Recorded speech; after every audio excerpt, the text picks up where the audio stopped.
Human body mind जो है ये पूरे जो टोटल कॉन्शियसनेस है उसका रिफ्लेक्शन। भारत में जैसे पुराने शास्त्रों में एक बात कही गई, यथा पिंडे तथा ब्रह्मांडे, जो इस पिंड में है यानी कि इस बॉडी माइंड में है वो ब्रह्मांड में, जगत में। अब ये बड़ा ही मिसकोटेड और मिस इंटरप्रेटेड स्टेटमेंट रहा हमेशा के लिए। लोगों को लगता है कि इसका मतलब सब एक ही जैसा है, जैसा कि तुम पहले कहते सब एक जैसा नहीं।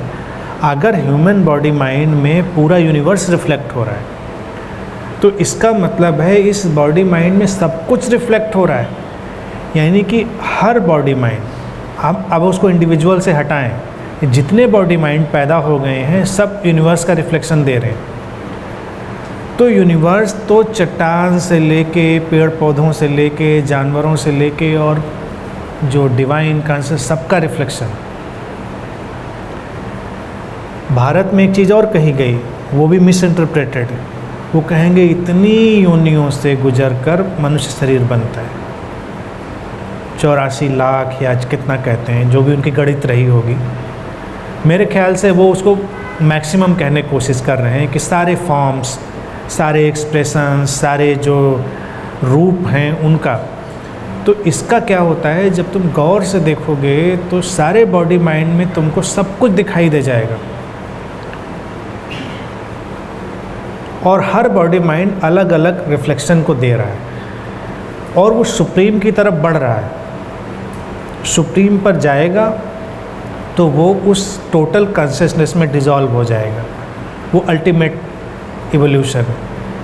कोई व्यक्ति तुमको शरीर मन में दिखाई तो देगा, इंसान है, लेकिन वो पत्थर जैसा भी हो सकता है, क्योंकि अभी ठीक वो रॉक कॉन्शियसनेस के आसपास हो सकता है, पथराया हुआ बिल्कुल जड़।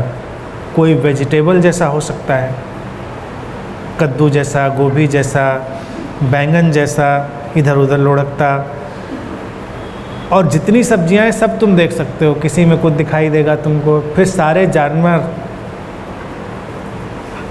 मजाक नहीं कर रहा हूँ मैं, सीरियसली बता रहा हूँ, कोई गधे जैसा दिखाई देगा, तो कोई शेर जैसा, तो कोई कुत्ते जैसा, तो कोई हिरन जैसा।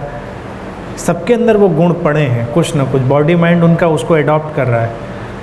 तो किसी के अंदर एक खास किस्म का वायलेंस है, तो किसी के अंदर खास किस्म का टॉलरेंस है, तो किसी के अंदर कुछ खास किस्म का एक्सप्रेशन है। जिनको हम मास्टर्स कह रहे हैं, बुद्धास कह रहे हैं, उनको देखेंगे तो वो भी हमारे जैसे दिखाई देंगे, 2 हाथ पैर सब वही, आँखें उसी तरह की, लेकिन फिर भी हमको लगे कुछ अलग है, क्योंकि उनका सेलुलर स्ट्रक्चर और बॉडी माइंड स्ट्रक्चर इवोल्यूशन के हाइट पर है। वो कॉन्शियसनेस के सबसे रिफाइंड और सबलाइम फॉर्म्स को रिफ्लेक्ट कर रहे हैं, जो सबसे इवोल्यूशन के फॉर्म्स हो सकते हैं उनको रिफ्लेक्ट कर रहे हैं। तो इसलिए ह्यूमन बॉडी माइंड बड़ा ही मिस्टीरियस है। और अपने इवोल्यूशनरी फेज़ में व्यक्ति अपने अंदर सब कुछ आता जाता अनुभव करता है। जब तक, इसीलिए जिसको हम कहते हैं अल्टीमेट हाइट पर पहुंच गया व्यक्ति, तो वो वहाँ पर अब अल्टीमेट को ही रिफ्लेक्ट कर रहा है।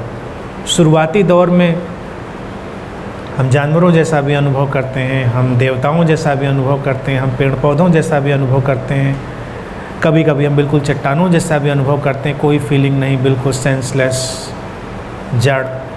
रिलेशनशिप की सबसे बड़ी गुत्थी यही है कि हम सारे पैकेज के साथ रिलेट कर रहे हैं। लोगों के लिए समझना मुश्किल है कब कौन सा फेस है या उसका जो सरफेस है वो ऊपर आ गई। सारी टकराहट, सारा कॉन्फ्लिक्ट वो हमेशा रहेगा, उसके सॉल्व होने की कोई गुंजाइश नहीं। लोग ऐसे ही लड़ते झगड़ते रहेंगे। इसलिए जो लोग ये पारिवारिक शांति और संबंधों में शांति की कोशिश करें वो कभी नहीं होगी। उसके लिए लोगों को इनलाइटेंड होना ही पड़ेगा, उसके पहले कोई चांस नहीं। क्योंकि किसी के अंदर किसी जानवर का फेस आ गया, फेस मतलब एक्सप्रेशन ऑफ दैट कॉन्शियसनेस, और तुम्हारे अंदर इंसान वाली कॉन्शियसनेस तो टकरा गई, हल ही नहीं मिलेगा। इस समय वो दूसरा व्यक्ति वायलेंट है, तुम शांत हो।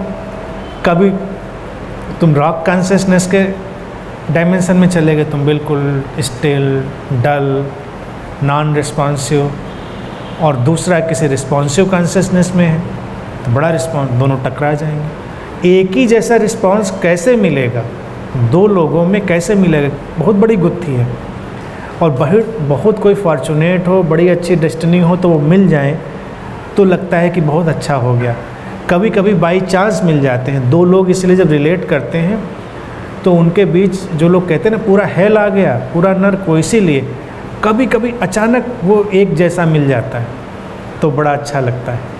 लेकिन जल्दी वो फेजेस घूम जाएंगे, अलग अलग आ जाएंगे, क्योंकि सब कुछ का रिफ्लेक्शन हो रहा है।